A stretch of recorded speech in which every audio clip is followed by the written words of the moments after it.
Hello အားလုံးပဲမင်္ဂလာပါဒီနေ့ကကျွန်တော်ဘဝရဲ့အပျော်ဆုံးနေ့ပါတရတာအပျော်ဆုံးနေ့ဆိုတာဘယ်လိုမျိုးလဲဆိုတော့ကျွန်တော်ပေါ့နော်ဒီ semester ဒီနွေရာသီပိတ်ရပေါ့နော်ဒီနွေရာသီပိတ်ရတဲ့မှာအပျော်ဆုံးပဲအပြီးတော့ဒီပေါ့နော်ဒီပေါ့ဒီကျောင်းဘယ်လိုရမလဲဆို semester တစ်ခုပေါ့နော် semester တစ်ခုမှာကျွန်တော်ပျော်ရွှင်ဆုံးစိတ်လှုပ်ရှားဆုံးအချိန်တော့မဟုတ်ဘူးညာမဲမတော့ကျွန်တော်အရန်ပျော်ရွှင်နေစိတ်လှုပ်ရှားရဲကျွန်တော်မွေးနေ့ရရှေ့ semester မှာရှိခဲ့တယ်ဒါကတော့ဘယ်လိုပြောဆိုပြစိတ်ကြည်နူးပြီးတော့ဗျာဒီမှာဒီတိုင်းနေလို့ထိုင်လို့ကောင်းပြီးတော့အရန်ဟိုမှာအဲ့လိုမျိုးကြည်နူးအဲ့လိုမျိုးအချိန်ဗျာဟုတ်ပေါ့အဲ့ပြောဆိုပြစိတ်ထဲမှာအရန်ကြည်နူးပြီးတော့တင်မလားလုံးဝအဝမ်းအသာဆုံးပေါ့နော်နေပေါ့နော်အဲ့လိုမျိုးလုံးဝရင်ခုန်စိတ်လှုပ်ရှားနေမှုပဲနေဗျာလုံးဝအေးချမ်းပြီးတော့ဗျာအရန်နေလို့ထိုင်လို့ကောင်းပြီးတော့တင်မလားsemester တစ်ခုလုံးဆိုပျော်ရွှင်ရတော့မယ်အဲ့လိုတစ်နှစ်လုံးဆိုတာပျော်ရွှင်ရတော့မှာပေါ့နော်အနာဂတ်မှာလည်းကောင်းတာတွေဖြစ်လာတော့မယ်အဲ့လိုမျိုးခံစားအဲ့လိုမျိုးပေါ့နော်တွေးပြီးတော့လုံခြုံစိတ်ချမှုဗျာရရင်နေဗျာဘာလို့လဲဆိုတော့ဗောနော်မနေ့ကကျွန်တော်တို့အောင်စင်းထွက်တယ်ပေါ့နော်ကျွန်တော်ကတက္ကသိုလ်တတိယနှစ်ဖြေထားတာပေါ့နော်ဖြေထားမှာကျွန်တော်အောင်စင်းထွက်တယ်အဲ့ဒီဟာဗျာကျွန်တော်အောင်လာဗျာတိတ်ပြီးတော့ဝမ်းသာစရာအများကြီးမရှိဘူးဘာလို့ဆိုတော့ကျွန်တော်ပေါ့နော်နောက်ဆုံးဘာသာနည်းနည်းလေးအဆင်မပြေဖြစ်တာလွယ်ရင်ကျွန်တော်ဘာသာရဲ့အကုန်လုံးပေါ့နော်ကျွန်တော်တေချာကြီးကိုဖြည့်ထားတယ်အဲ့အဆင်မပြေဖြစ်တယ်ဆိုဘာသာလည်းဗျာအဲ့လိုမျိုးတင်ပါမအောင်စရာဖြစ်လာအောင်ဒီအရှင်ကြီးအဲ့လိုမျိုးဆိုးရမှာဗျာတော်တော်ကြီးကိုအရှင်ကြီးပြောလို့ရှိရတဲ့အထက်အရှင်ကြီးကောင်းတယ်ပေါ့နော်အရှင်ကြီးအဆင်ပြေဆိုရတာမျိုးပဲဗျာအဲ့လိုမျိုးကျွန်တော်ကပြောဆိုဗျာနည်းနည်းကိုစိတ်မလုံခြုံမှုနည်းနည်းရှိနေမယ်ယူကြီးစိတ်ချမှုကအများကြီးရှိနေရပေါ့နော်ပြောဆိုရင်စိတ်မလုံခြုံမှုပါဗျာစိတ်မလုံခြုံမှုက9:10 15လောက်ဆိုယူစိတ်ချမှုကအဲ့လို65 90 85အဲ့လိုမျိုးဗျာအများကြီးရှိနေရဗျာဒါဆိုဒီမှာအပျော်ဆုံးဖြစ်စီအကြောင်းကဘာလဲဆိုတော့ဗျာကျွန်တော်ရဲ့အရှိဆုံးတကယ်ကြီးဆောင်းမွေးအောင်တာဗျာကျွန်တော်ရဲ့အရှိဆုံးတကယ်ကြီးရဗျာကျွန်တော်နော်ဒီဆောင်းဝဲဖြည့်ပြီးလို့ဗျာနည်းနည်းကြာတဲ့အချိန်တိုင်းစပြီးပေါ့နော်ကျွန်တော်ပြောထားရဗျာသူဆောင်းဝဲကောင်းမဖြည့်နိုင်ဘူးတဲ့သူပေါ့နော်သူကဗျာပထမနှစ်တုန်းကလည်းသူပေါ့နော်ပထမနှစ်တုန်းကလည်းကြာရဗျာပထမနှစ်တုန်းကဒါပေမဲ့ကျွန်တော်ပထမနှစ်တုန်းကကြာကျွန်တော်ကအခူးအခွင့်အရေးရှိရဗျာအဲ့ဒါပဲဆိုဗျာကြားရဘာသာဗျာ9ရက်အတွင်းပြန်ဖြည့်ပြီးတော့ဗျာအဲ့ကျွန်တော်နဲ့တူလိုက်တက်ရတဲ့ခွင့်ရေးအဲ့ဆိုဗျာသူကကြားထားတာကြဗျာသူကနည်းနည်းစိုးရိမ်စရာရှိရပေါ့နော်အခုလည်းသူတိတ်နောက်ဆုံးမှလာသူမဖြေနိုင်ဘူးဆိုတော့ဗျာကျွန်တော်စိုးရိမ်နေဗျာကျွန်တော်မှဗျာတကယ်ကြီးကိုပြောမှဆိုရင်နည်းနည်းပြောဆိုနည်းနည်းပြောပြရတော့မကောင်းဘူးဗျာအချက်ဆုံးတကယ်ကြီးကတကယ်ကြီးကိုတယောက်ွယ်ရှိရဗျာအဲ့မျိုးဆိုရင်ကျွန်တော်ဒီဗီဒီယိုဗျာကျွန်တော်တကယ်ကြီးကြည့်တဲ့ခါကျရင်ဗျာကျွန်တော်အရင်ရှိတဲ့တကယ်ကြီးနေတွေ့ရင်စိတ်မကောင်းဖြစ်လိမ့်မှာပေါ့နော်အဲ့မျိုးတော့ကျွန်တော်မပြောရှိဘူးရှစ်တော်တို့ဗျာရှစ်တဲ့ခင်တဲ့တငယ်ချင်းတွေရှစ်တဲ့တငယ်ချင်းအများကြီးရှိရဗျာဒါပေမဲ့ဗျာကျွန်တော်တို့ကဘယ်လိုလဲဆိုကျွန်တော်တို့တက္ကသိုလ်မှာမေဂျာတွေမတူတော့တာမေဂျာမတူတော့တာအကြောင်းဗျာနောက်ပြီးဗျာပြောမယ်ဆိုဗျာတိတ်ပြီးတော့အကြိုက်တွေပါမတူတော့တဲ့အကြောင်းဗျာကျွန်တော်တို့ကဗျာနည်းနည်းအတူတူအများကြီးမဆုံဖြစ်ဘူးဗျာကျွန်တော်မွေးနေ့လောက်ပဲဆုံဖြစ်တယ်အဲ့လိုမျိုးပေါ့နည်းနည်းရင်းနှီးမရှိတော့ဘူးဗျာအရင်လိုမျိုးဗျာအဲ့လိုမျိုးမေဂျာတွေလည်းကွဲသွားတယ်တချို့တကယ်ကျွန်တော်ပြောဆိုမေဂျာတော့မပြောတော့ဘူးပေါ့နော်အဲ့မျိုးဆိုဗျာပြောလို့ဆိုတငယ်ချင်းတွေကအဲ့လိုဆုံးတောက်ပြောဗျာတချို့တငယ်ချင်းတွေကအလုပ်တွေရကုန်ပြီဗျာအဲ့မျိုးဆိုပြောလို့ဆိုရင်ရင်းနှီးမရှိတော့ဘူးပေါ့နော်အများကြီးအမြင်မရှိတော့ဘဲနဲ့အများကြီးလည်းပေါင်းလို့မရတော့ဘူးပေါ့နော်တကယ်ကြီးကိုဗျာပေါင်းလို့ရဆိုလို့ဗျာကျွန်တော်ကတကယ်ကြီးဒီတငယ်ချင်းတယောက်ပဲရှိရအဲ့ဆိုဗျာပြောဆိုရင်ကျွန်တော်စဉ်းစားရဗျာကျွန်တော်ငယ်ဆောင်းမဖြစ်နိုင်ဘူးဆိုတဲ့အချိန်ကိုပြောလိုက်တော့မှဗျာကျွန်တော်စဉ်းစားရဒီတငယ်ချင်းမပါဘဲနဲ့ပေါ့နော်ငါဘယ်လိုမျိုးရှေ့ဆက်ရမှာလဲဘယ်လိုမျိုးရှေ့ဆက်ချရမှာလဲဗျာအဲ့မျိုးစဉ်းစားရင်အဲ့မျိုးသူမပါရဲ့အချိန်ကိုကျွန်တော်စဉ်းစားကြည့်တယ်ဗျာစဉ်းစားကြည့်တော့ကျွန်တော်ရဲ့အိမ်ကလူတွေကကျွန်တော်ပြောရဗျာတကယ်ကြီးဆောင်းမအောင်လားမသိဘူးမအောင်မဲဖြစ်မှာလားမသိဘူးတကယ်လို့မအောင်ဆိုရင်ပေါ့နော်ဘယ်လိုသူတမီးလေးပေါ့နော်တစ်နှစ်လောက်တင်မလားခံလိုက်ပြီးတော့ပေါ့နော်သူနဲ့တူအောင်ဝိုင်းနှစ်မှာပဲသူပြန်တက်မယ်အဲ့လိုမျိုးထီအောင်စဉ်းစားရထိဗျာအရင် serious ကြီးစဉ်းစားမိရမဟုတ်ဘူးဗျာအဲ့လိုမျိုးစဉ်းစားမိလို့ကြောင့်ဗျာအရင်ဒီမှာဒီလိုပြပြလို့ငါတကယ်လူတက်မယ်ဆိုအဲ့လိုတော့မဟုတ်ဘူးဗျာဒါပေမဲ့အဲ့မျိုးအတူလေးတစ်ချက်လောက်ခေါင်းလုံးဝင်သွားတဲ့အကြောင်းမို့အရင်စကားပြောဖြစ်တဲ့အထိကိုရောက်ပါတယ်ဗျာအဲ့မျိုးတကယ်ကြီးပေါ့နော်အဲ့လိုမျိုးပေါ့ဒီတကယ်အဲ့ဟာဗျာပြောဆိုရင် ဟုတ်နော်ကျွန်တော်တို့ကဗျာအမြဲတမ်းအတူတူရှိရတဲ့ငယ်ချင်းတွေဗျာအမြဲတမ်းအတူတူရှိရတယောက်ဗျာပြောဆိုရင်သူအဲ့ဘောပေါ့ကျွန်တော်တငယ်ချင်းကဟုတ်ပေါ့ကျွန်တော်တငယ်ယောက်ျားလေးတငယ်ချင်းယောက်ျားလေးတငယ်ချင်းဗျာဒါယောက်ျားလေးတငယ်ချင်းဆိုမှဗျာကျွန်တော်တို့ဗျာအမြဲတမ်းအသက်အကွဲလဲအတူတူပဲသမင်းစားလဲအတူတူပဲစားလို့ရအတူတူပဲဗျာအတန်းပြေးလဲအတူတူပဲဗျာအဲ့လိုမျိုးဗျာသိမလားအဲ့လိုမျိုးသိမလားတငယ်ချင်းအမို့ဗျာအပြေပါထွက်နေဗျာ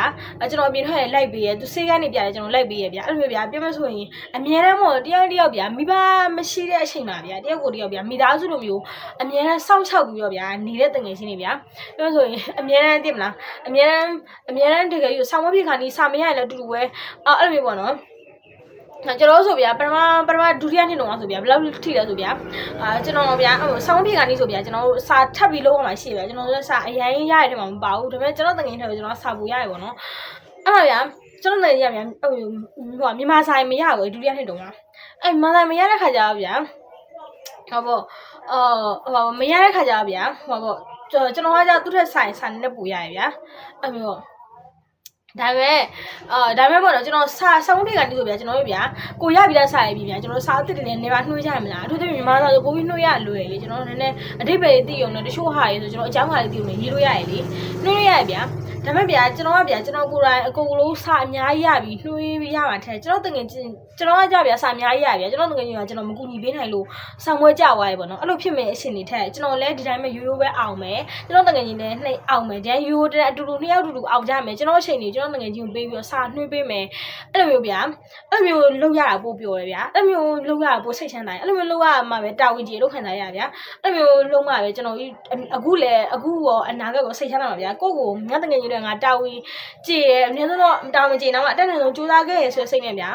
နေနိုင်မဲ့လူမျိုးဗျာအဲ့လိုမျိုးကျွန်တော်တကယ်ကြီးဗျာကျွန်တော်ကပတ်စံမရှိဘူးဆိုလဲဗျာကျွန်တော်ငယ်ပတ်စံရှိပေးရရှိပေးရဗျာတောင်းလည်းမတောင်းဗျာလို့ဗျာကျွန်တော်တရုတ်နှစ်တကူဆိုလဲဗျာပေါင်းတွေပါပေးရကျွန်တော်ဆိုကျွန်တော်တကယ်ကြီးကမွေးနေ့ပွဲဆိုလူလုံးကြရဗျာလို့ဗျာကျွန်တော်တကယ်ကြီးနေဗျာတခါဗျာလှဲတန်းကိုဗျာဈေးကိုသွားရဗျာကျွန်တော်ကကောင်းမှုတဲ့ခါကျကျွန်တော်ကတော့အဲ့ဟိုကာမစီရှင်ကျွန်တော်ငယ်ဟိုပါပေါ့နော်နေရတဲ့အတန်းချိန်လည်းရှိသေးရပေါ့နော်ဆိုပါပေါ့နီးလေးပဲပေါ့နော်ဘတ်စကားစီးသွားမယ်ပေါ့လို့ပြောဗျာနေရအဲ့လောက်မူးပါနဲ့ပေါ့ဒါပေမဲ့ကျွန်တော်မရဘူးအဲ့နဲ့ဒါပေမဲ့ကျွန်တော်ငယ်ရဗျာဘတ်စကားဖို့ခံမယ်လို့ပြောတော့ကျွန်တော်ကုန်းရုံး6နေပြောသူကကျွန်တော်တို့ကုန်းရုံး6ပြီးအထုပ်တွေလိုက်ပြီးဆွဲပြီးတော့ဗျာအဲ့ကျွန်တော်အခကြီးရှည်ကုန်းရုံး6ပြီးပင်ပန်းပြီးတော့လာရရဗျာကျွန်တော်ဗျာကြက်ချင်နေတဲ့ဆိုကျွန်တော်အတူတက်ကြရဘာသာစကားတင်နေဆိုအတူတက်ကြရဗျာကျွန်တော်အမြဲတမ်းအတူတူပဲအမြဲတမ်းဗျာပြောဆိုဗျာပြောဆိုရင်ဟုတ်ပေါ့ကျွန်တော်တကယ်ကြီးများမှုပါရီးစားတွေပါရလို့ relationship တွေပါရသွားလို့ဗျာအဲ့ရီးစားတွေတော့ပြောင်းသွားတယ်ဗျာကျွန်တော်တို့တကယ်ကြီးဆက်ဆံရတစ်ခါမပြောင်းအဲ့လိုမျိုးဗျာအဲ့လိုမျိုးဆိုဗျာပြောဆိုရင်ကိုယ်တကယ်ကြီးမပါဘဲနဲ့ဗျာဟုတ်ပေါ့အနာကဟုတ်ဘယ်လိုရှောက်မလဲပေါ့နော်ကျွန်တော်စဉ်းစားသူတို့ဆောင်းမကြခဲ့ငါတယောက်တည်းဘယ်လိုလုပ်မလဲပေါ့နော်အဲ့မျိုးစဉ်းစားမိရဗျာဒီတော့အဲ့မျိုးကျွန်တော်တကယ်ကြီးတယောက်ပဲရှိရလို့ပြောတဲ့အခါကျတော့ကျွန်တော်ရှို့လူတွေကမေးရပေါ့နော်ကျွန်တော်တခြားလူတွေနဲ့မတည့်ရလားမေးရဗျာအဲ့လိုမဟုတ်ဘူးပေါ့နော်အဲ့လိုလည်းမဟုတ်ဗျာတခြားလူတွေနဲ့မတည့်ရမဟုတ်ဘူးကျွန်တော်ဆိုဗျာဘလူးနဲ့မရမဖြစ်တဲ့ထဲမှာပါတယ်ဘယ်သူဆိုဘလူးနဲ့မစကားမပြောဘူးဘလူးအခြေအနေမျိုးအောင်ဆိုကျွန်တော်သိခံနိုင်တယ်ဗျာအဲ့လိုမျိုးလူတွေမှာပါတယ်ဗျာကျွန်တော်တကယ်ကြီးဆိုဘလူးနဲ့မစကားမပြောဘူးကျွန်တော်ကအဲ့လိုလူမျိုးဗျာဘလူးအခြေအနေမှာကျွန်တော်ကစကားမပြောဘူးအေးဆေးပဲလက်ခံပေးလိုက်တဲ့လူစားမျိုးတွေဗျာမတည့်ဘူးဆိုတာလည်းမရှိဘူးကျွန်တော်လည်းမပေါင်းရှိဘူးဆိုတဲ့လူကလည်းမရှိဘူးဗျာတကယ်ကြီးရဆိုဗျာကျွန်တော်ဆိုလူခင်တော့ရှိရဗျာဒါပေမဲ့ဘယ်လိုလဲဆိုဗျာဒီတငယ်ချင်းကိုပေါင်းချင်လို့ကိုကျွန်တော်ရွေးပေါင်းတာဒီတငယ်ချင်းကိုရှစ်လို့ကိုရွေးပေါင်းတာဗျာအဲ့လိုမျိုးဗျာသိမလားဒီတငယ်ချင်းတယောက်တည်းကိုပဲအချိန်ပေးချင်လို့ဒီတငယ်ချင်းတယောက်တည်းကိုပဲဗျာအာရုံစိုက်မှုပေးချင်လို့လုံးဝအရင်လိုမျိုးစောင့်ရှောက်ရှင်လို့ပြောဆိုဗျာတခြားသူတွေတခြားအရာတွေအချိန်များမပေးချင်လို့အချိန်ပေးထားတဲ့တငယ်ချင်းမျိုးဗျာလုံးဝကိုယ်တိုင်ရွေးချယ်ထားတဲ့တငယ်ချင်းမျိုးအရန်ကျွန်တော်တယောက်အရန်ရှိကြရဗျာအဲ့လိုမျိုးတကယ်ကြီးမျိုးဆိုဗျာတင်မလားကျွန်တော်လူစွာအတိုက်ရှိရဗျာဆောင်းဝဲအောင်နေထွက်တော့ဘယ်လိုဆိုကိုယ့်ရဲ့အောင်စီကိုအရင်ကြည့်ပါမယ်ကျွန်တော်လည်းကျွန်တော်အောင်စီကြီးကြည့်ဗျာကျွန်တော်တကယ်ကြီးသူ့ရဲ့အောင်စီကြီးကြည့်ဒါပေမဲ့ကျွန်တော်အောင်စီပြန်ကြိုရှင်းကြီးကြည့်ရကျွန်တော်တကယ်ကြီးမယ်ကျွန်တော်လည်းအဲ့လိုသူ့အောင်စီပြန်ရှင်းကြီးကြည့်ရကျွန်တော်ပဲဟုတ်ဗျာကျွန်တော်တို့ဗျာအမြဲတမ်းအတူတူနေလို့ကျွန်တော်တို့အမျိုးပေါ့နော်ဂတိတွေပေးထားရဗျာအမျိုးကဆက်ရောတက်အရွယ်အခုလိုဆက်ရောတက်အရွယ်အခုဆိုကျွန်တော်22နှစ်ပေါ့နော်အဲ့လိုမျိုးဆက်ရောတက်အရွယ်ရကျွန်တော်19 20တုန်းကကျွန်တော်ဂတိတွေပေးထားရဗျာအခုလည်းဂတိတွေပေးထားတယ်ဒါပေမဲ့ဒီရွယ်ကဂတိဆိုတာဗျာကြီးလာရင်ရှိရှင်လည်းရှိမယ်မရှိရှင်လည်းမရှိဘူးကျွန်တော်လည်းအဲ့ဒီအရှင်နေရှင်ကောင်နားလေဒါပေမဲ့ဗျာတကယ်ကြီးကျွန်တော်တို့အတူတူနေခြင်းစိတ်တွေရှိရဗျာတော့ငါတို့နှစ်ယောက်အိမ်တော်တွေကြောက်ရတဲ့ခါကျရင်မိသားစုတူရောက်ရလဲငါတို့တင်မလားအဲ့မျိုးတိုက်ခန်းတွေအတူတူဝယ်ပြီးနေကြမယ်တင်မလား အဲ့လိုမျိုးဗျာငါတို့ရဲ့သားသမီးတွေတူဝေတူမတွေငါတို့တူဆောင်ကြမယ်အဲ့လိုမျိုးဗျာခရီးနိုင်ငံသားတွေသွားကြတယ်ငါတို့တူသွားကြမယ်အဲ့လိုမျိုးဗျာဒီမှာငါတို့ရှမ်းသားတွေလည်းတူရှမ်းသားကြမယ်အဲ့လိုမျိုးပေါ့နော်ငါတို့ဆင်းရဲဒုက္ခဖြစ်နေငါတို့တူနေကြအဲ့လိုမျိုးဗျာလုံးဝတန်ငယ်ချင်းအဲ့လိုတန်ငယ်ချင်းမျိုးဗျာအဲ့လိုမျိုးပေါ့နော်အဲ့ဆိုကျွန်တော်တကယ်မှာပတ်စံအဆင်မပြေဖြစ်နေတာကျွန်တော်အရန်အဆင်မပြေဖြစ်တယ်ဗျာအရန်အဆင်မပြေဖြစ်တယ်ကျွန်တော်တကယ်ဆောင်းဝန်းဖြစ်နေတော့ကျွန်တော်စိတ်မချမ်းသာဘူးဒီမှာထဲမှာသိမလားငါသူ့ကိုလုံလောက်အောင်မလုပ်ပေးခဲ့ဘူးလားဆိုရင်အတွေးဝင်နေဗျာအခုဆက်မစားကျွန်တော်ကြောင်းနေတော့ကျွန်တော်အဲ့လိုမျိုးအတွေးမှန်တော့ကျွန်တော်ငယ်ကျွန်တော်တတိချက်ချာကြီးကိုစားလုပ်ပေးမယ်ပေါ့နော်ပို့ပြီးတော့လုပ်ပေးမယ်ကျွန်တော်အရန်နဲ့ပို့လုပ်ဖြစ်တယ်ပေါ့နော်အဲ့လိုမျိုးဗျာအဲ့လိုမျိုးဆိုတော့ဗျာသိမလားတချို့တငယ်ချင်းတွေပြောတချို့လူတော်များပြောချရှိရဗျာယောက်ျားရဲ့ main ကလေးကြားထဲမှာတငယ်ချင်းဆိုရဆက်ဆံရင်မရှိဘူးလေကျွန်တော်အဲ့ဒါကိုလက်မခံဘူးလက်မခံဘူးဆိုဗျာဒီမှာရှိမှာတင်မလားအဲ့လိုမျိုးအချိန်နေရှိမှာဗျာဒါပေမဲ့အဲ့လိုပေါ့နော်အဲ့လိုမျိုးအချိန်နေရှိနေမှာဗျာတင်မလားတငယ်ချင်းဆိုရဆက်ဆံရင်ဆိုတာကြည့်ပါအချိန်တိုင်းပျက်စီးသွားတဲ့ဆက်ဆံမျိုးလည်းအများကြီးရှိမှာဗျာဒါပေမဲ့ကျွန်တော်တငယ်ချင်းကြားထဲမှာတော့ဗျာလုံးဝခိုင်မြဲဆက်ဆံရင်ရှိရဗျာအဲ့လိုဗျာတင်မလားလုံးဝအဲ့ကြောင့်မို့ဗျာကျွန်တော်တွေးရတငယ်ချင်းဖြစ်တယ်မဖြစ်ဘူးဆိုတာလုံးအဲ့လိုမျိုးကြားမဂျန်နာနဲ့မဆိုင်ဘူးလားလို့နောက်ပြီးအသက်အရွယ်နဲ့မဆိုင်ဘူးလားကျွန်တော်ထင်တယ်ဘာလို့ဆိုဗျာကျွန်တော်တော့မှဆိုပေါ့နော်နောက်ထပ်ပေါ့နော်friendship လို့ပြောလို့ရရဗျာ friendship လို့ပြောအားနာစားကောင်းမှာ friendship လို့ပြောလို့ရလုံးဝဗျာကျွန်တော်အရှိဆုံးဆီယမ်မတယောက်ရှိရဗျာအဲ့ဒါ main ကလေးပေါ့ဆီယမ်မတယောက်ရှိရဗျာလုံးဝကျွန်တော်အသက်8နှစ်กว่าဗျာဒါပေမဲ့ကျွန်တော်တယောက်အရင်ရှိတယ်လုံးဝညီမအရင်လိုပဲဗျာလုံးဝ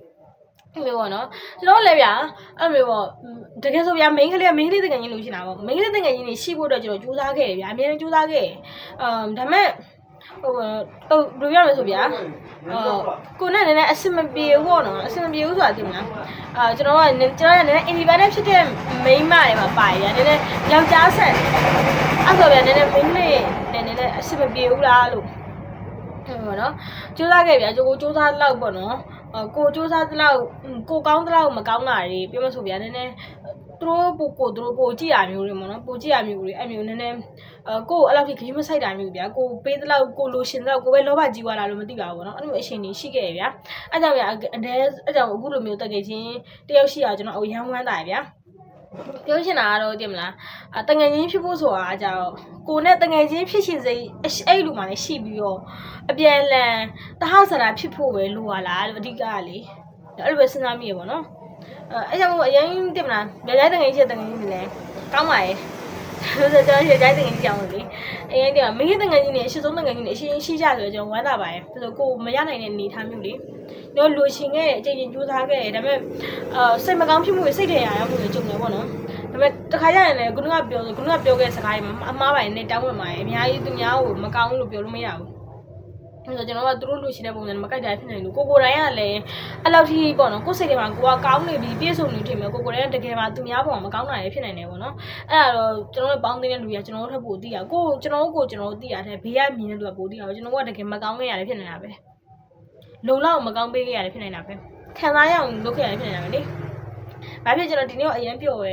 ဲဘောနော်ပြောဆိုပြကျွန်တော်ဆောင်ဝတ်အောင်လည်းပြောရှင်မှုကအဲ့လောက်ထိမရှိဘူးစိတ်သက်သာမှုတော့ငါအောင်ဝါးကြီးပေါ့အဲ့လိုမျိုးပေါ့ဒါအဆင်ပြေဝါးပြီဆိုရင်အဆင်ပြေဘူးဆိုခံစားချက်ရှိပြီးတော့ဗျာတကယ်ပျော်ရွှင်နေအရန်ပျော်ရွှင်နေဆိုခံစားချက်ကဗျာတကယ်ကျွန်တော်တငယ်ချင်းအင်းပေါ့နော်အောင်မြင်မှရှိရဗျာကျွန်တော်အောင်ပြီးတော့ဒီနေ့ကျွန်တော်တငယ်ဆောင်ဝတ်ကြတယ်ကျွန်တော်ဒီနေ့ဘယ်လိုမှပြောမှာမဟုတ်ဘူးဒီနေ့မှမဟုတ်ဗျာနောက်နေ့လည်းပြောမှာမဟုတ်ဘူးတကယ်ကိုအချိန်တိုင်းပြောက်သွားမယ်ဆိုရင်အချိန်တိုင်းကတစ်ခုထီကိုဗျာယူရမှာဗျာအချိန်ယူရမှာလုံးဝအဲ့ကြောင့်မို့လေကိုဘွားမှာပေါ့နော်ကိုအောင်မြင်တာကိုမြင်စေချင်တဲ့တကယ်ကြီးတယောက်ရှိရင်ပေါ့နော်တန်မိုးထားကြပါကျွန်တော်ပြောရှင်းပါရဲ့ကိုတော့ပေါ့နော်ဘာမဆိုလုပ်ပေးဖို့အတွက်အစင်းင်းရှိနေတဲ့တကယ်ကြီးတယောက်ရှိရင်ယောက်ျားလေးပဲဖြစ် main ကလေးပဲဖြစ်အတငယ်ချင်းကကျွန်တော်လည်းကိုနဲ့အနီးမှာပဲရှိအဝေးမှာပဲရှိပေါ့နော်အသက်ရွယ်ကွာဒီဖြစ်စေမကွာဒီဖြစ်စေတန်မိုးထားကြပါကျွန်တော်ပြောရှင်းတယ်တော့လူတယောက်အောင်မြင်တာကိုဝမ်းသာပေးရဲဆိုတဲ့ခံစားချက်ကလူတိုင်းမှာလုပ်လို့မရဘူးလေကျွန်တော်လည်းဗျာသူများရဲ့အောင်မြင်တော့မြင်တဲ့ခါကျရင်ဗျာကောင်းတယ်ပေါ့နော်အဲ့လောက်ပဲရှိမှာဗျာကောင်းတယ်ဝမ်းသာရင်အဲ့လောက်ပဲရှိမှာဗျာတကယ်ရွေးရင်မထဲကပျော်ရွှင်တဲ့ခံစားချက်မျိုးဆိုတာရှိနိုင်မှာမဟုတ်ဘူးလေသိမလားအခုဗျာကျွန်တော်တကယ်ကြီးအောင်မြင်မှုတွေကျွန်တော်ပြနေပြီမယ်အခုကြည့်နေတဲ့လူတွေကလည်းအဲ့လောက်ကြီးကျွန်တော်လိုမျိုးအရင်လိုက်ပျော်နေမှာမဟုတ်ဘူးလေအဲ့ကြောင့်ဗျာကျွန်တော်ကမှာဗျာတခြားလူအောင်မြင်တာပေါ့နော်ပြီးတော့ကို့မှာပျော်ရွှင်တဲ့ခံစားရရှိရဆိုတာကိုကလူကောင်းတစ်ယောက်ပါပဲကိုပေါ့နော်ရှိကျူးပေးပါကိုအောင်မြင်တာပေါ့နော်ပျော်ရွှင်နေတဲ့လူတွေပေါ့တကယ်ကြီးအစင်အောင်မြင်တာပျော်ရွှင်နေတဲ့လူရှိရင်တန်ဖိုးထားပေးပါလို့ကျွန်တော်ပြောချင်ပါတယ် အဲ့ရပါတော့ကိုကိုရိုက်တကယ်ခံစားမှုမှာကိုကသူများအတွက်ပေါ့နော်တကယ်ရပျော်ရွှင်ပေးခဲ့တဲ့အချိန်ကျမှအော်ငါဒီလိုဘယ်လောက်ထိရှစ်ပါလားငါဒီလိုဘယ်လောက်တန်မိုးထားပါလားဆိုတော့သိလိမ့်မယ်ပေါ့နော်အဲ့လိုကြောင့်ကျွန်တော်တို့လည်းတန်မိုးထားလူတန်မိုးထားကြပါလို့ကျွန်တော်ပြောချင်ပါတယ်အားလုံးပဲ friendship တွေ relationship တွေ family ship တွေခိုင်မြဲကြပါစေအခုလိုမိငါရက်နေတဲ့ခလေးမှာကျွန်တော်လိုပဲကျွန်တော်ထပ်ပို့ပြီးပြောစရာကောင်းတဲ့သတင်းတွေကြုံတွေ့ရပါစေနေ့စဉ်နေ့တိုင်းစူးစမ်းမှုတိုင်းအရာထင်ပါစေအားလုံးကျေးဇူးတင်ပါတယ်ဘိုင်မှာ